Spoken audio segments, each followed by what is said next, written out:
दंडवत प्रणाम. जयश्री चक्रधर. यूट्यूबवर एक कमेंट आली होती. त्यामध्ये एका जणाने असं विचारलंय की महानुभाव पंथीय उपदेशी वर्गाने श्राद्ध किंवा पित्र घालावेत किंवा नाहीत. तर खूप महत्वाचा असा प्रश्न विचारलाय. तर आज आपण या प्रश्नावर समाधान माहिती करून घेऊया. बंधूंनो, आपला महानुभाव पंथीयांचा प्रमुख ग्रंथ कुठला? तर तो लीळाचरित्र. तर या लीळाचरित्रामध्ये सर्वज्ञ श्री चक्रधरांची एक लीळा येते. तर ती लीळा अशी आहे की एक दिवस स्वामी आसनावर बसलेले असतात. त्यांची शिष्या महादायसा तिचं नाव, तर ती स्वामींच्या समोर बसलेली असते. तर मग तिच्या मनामध्ये एक प्रश्न येतो आणि ती लगेच तो प्रश्न स्वामींना विचारते. ती स्वामींना विचारते की जी लोक त्यांच्या मातापित्यांचं श्राद्ध घालतात, पित्र घालतात, तर त्यांचं ते श्राद्ध किंवा पित्र त्यांच्या मातापित्यापर्यंत पोहोचतं का? तर मग त्यावेळेस स्वामी तिला एक सूत्र त्या ठिकाणी सांगतात. तर त्या सूत्रातून असा अर्थ निघतो की जी लोक त्यांच्या मातापित्यांच्या प्रित्यर्थ श्राद्ध किंवा पित्र घालत असतात, ते श्राद्ध किंवा पित्राची क्रिया त्यांच्या मातापित्यापर्यंत पोहोचत नाही, त्यांना ती लागत नाही. तर मग कुठली क्रिया लागते? म्हणजे मग आपण मातापित्यांच्या प्रित्यर्थ काही करायचंच नाही का? तर तसं नाही. त्यावेळेस स्वामी तिला सांगतात की बाई, ज्यावेळेस आपले मातापिता मृत पावतात, त्यानंतर 10 दिवसाच्या आत जर आपण त्यांच्या प्रित्यर्थ काही दान केलं, अर्थात वस्त्रदान केलं, द्रव्यदान केलं, अन्नदान केलं, तर ती जी केलेली क्रिया असते तीच त्या मातापित्यांना लागत असते. अर्थात त्यांचं जे पाप असतं, त्यांना जे नरक भोगायचे असतात, त्या पापातून, त्या नरकातून त्यांना थोडीशी सुटका मिळत असते. त्यांचं ते नरकाचं दुःख, ते पापाचं दुःख थोडीशी कमी होत असते. मग महादायसा पुन्हा विचारते स्वामींना की मग आपण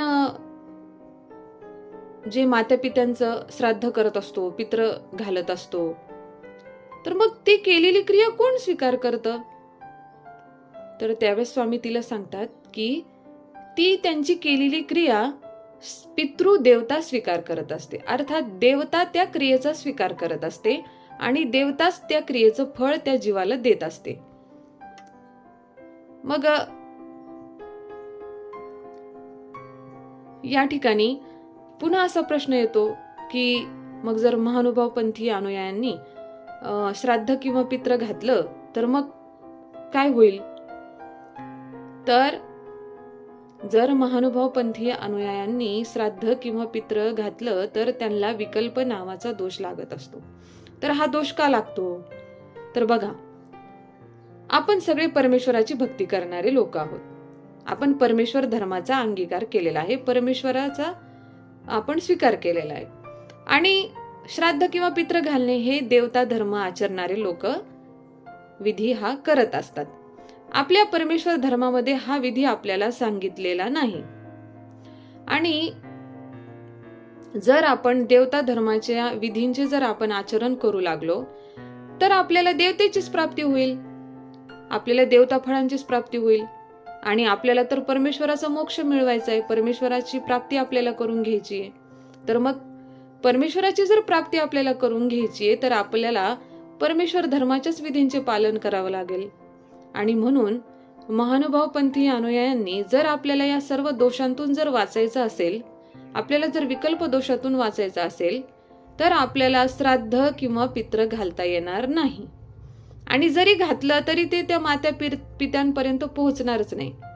कारण 10 दिवसापर्यंतच त्यांचा आत्मा आपल्यामध्ये वावरत असतो, आपल्यामध्ये तो फिरत असतो. 10 दिवस झाल्यानंतर तो त्याने जोडून ठेवलेल्या कर्मफळामध्ये जन्म घेत असतो. आता कर्मफळ म्हणजे काय? कर्मफळ म्हणजे पक्ष्यांचा जन्म, प्राण्यांचा जन्म, सरपटणारे प्राणी असतात किंवा हे जे झाडं असतात त्यामध्ये तो आत्मा जात असतो, त्यामध्ये त्या जीवात्म्याचा जन्म होत असतो. आणि जर 10 दिवसाच्या नंतर जर ते वेगळ्या वेगळ्या जन्मात जर जात असतील तर मग त्यांचा आणि आपला संबंधच उरत नाही. त्या जन्मात गेल्यानंतर त्यांचे आई वडील वेगळे असतात, त्यांचे मुलं वेगळे असतात, मग त्यांचा आणि आपला काही त्या ठिकाणी संबंध राहत नाही. जर आपल्याला त्यांच्या प्रित्यर्थ जर काही दान करायचं असेल तर ते आपल्याला ते मृत झाल्यानंतर 10 दिवसाच्या आतच ती क्रिया आपल्याला करावी लागेल. जर आपण 10 दिवसानंतर जर त्यांच्या प्रित्यर्थ काही केलं तर ते त्यांना पोहोचणार नाही, आणि जर केलं तर आपल्याला विकल्प दोष लागत असतो, आणि विकल्प दोषामध्ये प्रेतदेह नावाचं नरक आपल्याला भोगावं लागत असतं. खूप भयंकर अशा प्रकारचं ते नरक असतं, आणि म्हणून या सगळ्या दोषांमधून जर आपल्याला वाचायचं असेल तर महानुभाव पंथीय अनुयायांना श्राद्ध किंवा पित्र घालता येणार नाहीत. तर भेटूया पुन्हा अशाच माहितीसह. तोपर्यंत दंडवत प्रणाम. जय श्री चक्रधर.